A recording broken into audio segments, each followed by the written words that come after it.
Assalamualaikum warahmatullahi wabarakatuh. Di sini saya dan teman-teman saya akan mereview atau menjelaskan kembali tentang materi kita, yaitu proses dan interaksi sosial. Nah, pengertian dari interaksi berasal dari kata inter atau aksi, di mana aksi merupakan sebuah tindakan. Nah, menurut Max Weber, makna dari sebuah tindakan itu hanya diketahui oleh pelakunya sendiri. Seperti misalnya contoh, ada seorang pemuda si A gitu, dia sedang bernyanyi di kamar mandi. Nah, tindakan dari si A itu apa maksudnya? Apakah dia sekedar iseng, atau dia sedang belajar bernyanyi, atau juga dia berusaha mencari perhatian agar didengar oleh tetangganya. Nah, orang lain yang mendengarkannya atau mengetahui tindakan si A itu akan menafsirkan berbeda-beda sesuai pengalamannya masing-masing. Nah, tapi yang tahu makna dari tindakan si A tuh ya si A-nya sendiri gitu. Interaksi itu ada dua. Nah, ada interaksi non sosial, ada interaksi sosial. Interaksi non sosial itu yang tidak berhubungan dengan sosial gitu. Kayak dia di kamar sendiri sedang meratapi nasibnya gitu.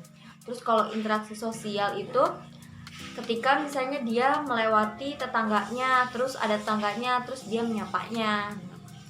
Nah, jadi interaksi sosial disebut juga sebagai hubungan timbal balik yang dinamis dan saling mempengaruhi antara individu atau kelompok dalam masyarakat. Seperti misalnya individu dengan individu kayak bercakap-cakap antara dua orang gitu. Terus individu dengan kelompok kayak seorang dosen menjelaskan ke mahasiswanya. Atau enggak yang terakhir kelompok dengan kelompok, adanya misalnya pertandingan gitu, sepak bola atau apa gitu. Nah, interaksi sosial itu terjadi ketika adanya kontak sosial dan komunikasi. Nah, kalau digambarkan secara berurutan, ada dua orang lebih gitu, terjadinya kontak sosial gitu, terus komunikasi, terus ada reaksi atas komunikasi tersebut, dan akhirnya ada aksi reaksi atau timbal balik yang saling mempengaruhi. Faktor-faktor yang mempengaruhi interaksi sosial. Nah, yang pertama imitasi atau peniruan. Yang kedua identifikasi, yang ketiga sugesti, yang keempat motivasi, yang kelima simpati, dan yang terakhir empati. Nah, adapun interaksi sosial dalam hubungan dengan status dan peran antar individu dalam masyarakat. Nah, status atau kedudukan merupakan kedudukan individu di dalam struktur sosial masyarakat. Nah, untuk memudahkan tentang status, dapat dinyatakan bahwa di dalam masyarakat ada orang-orang yang berkedudukannya tinggi. Nah, kedudukan atau status merupakan ada yang diperoleh oleh seseorang sejak lahir, contohnya jenis kelamin, gelar kebangsaan, dan lain sebagainya. Dan ada juga yang diperoleh karena pemberian atas dasar jasa yang telah diberikan kepada masyarakat. Misalnya gelar pahlawan, pahlawan reformasi, dan lain sebagainya. Nah, dalam tindakan dan interaksi sosial dinyatakan tindakan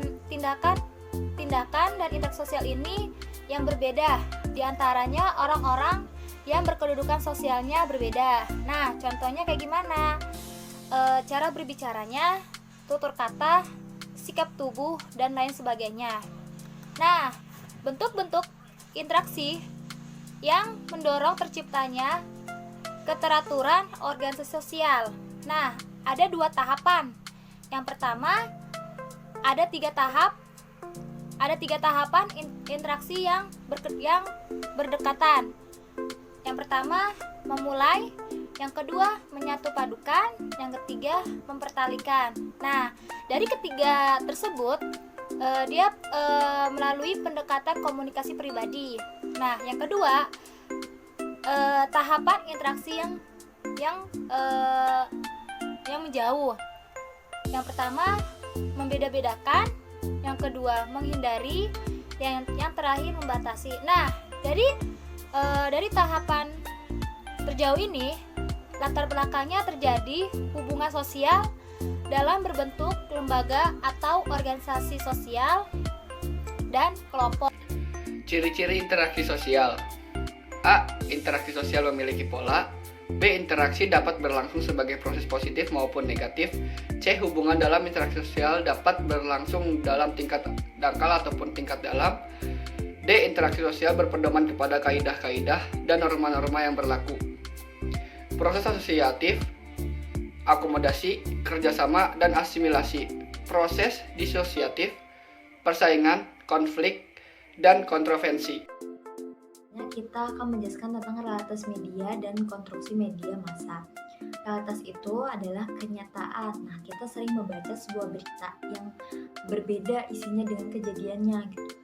Media massa seringkali membawakan sebuah berita dengan dibesar-besarkan dan dibuat sensasional, padahal kejadiannya tidak sedahsyat itu. Berita yang telah dikonstruksikan sedemikian rupa itu bertujuan agar si publik percaya gitu atau menganggap bahwa berita itu sangat penting gitu. Kita seringkali tahu kejadian-kejadian di luar dari media. Membaca media atau membaca berita dalam media sama saja kita membaca peristiwa yang telah dikonstruksikan gitu.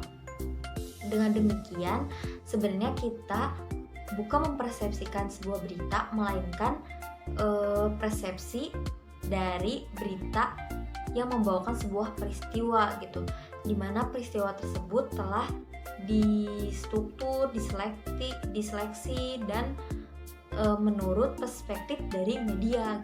Seringkali media itu membawakan sebuah berita yang berbeda dengan kejadiannya karena realitas dari kejadiannya telah dikonstruksikan oleh media yang merupakan realitas media. Ada beberapa hal yang penting dalam menyiapkan materi konstruksi media. Nah, yang pertama, berkepihakan media massa pada kapitalisme. Nah, ini dalam membuat media yang laku terjual di kalangan masyarakat. Nah, yang kedua, berkepihakan kepada masyarakat. Nah, ini tuh dalam berbentuk empati, simpati, dan partisipasi. Nah, kalau ini tuh ujung-ujungnya menjual berita. Yang ketiga, berkepihakan kepentingan umum. Nah, adapun tahapan-tahapan konstruksi media. Yang pertama, tahapan sembaran konstruksi. Yang kedua, pembentukan konstruksi realitas. Yang ketiga, tahapan konfirmasi.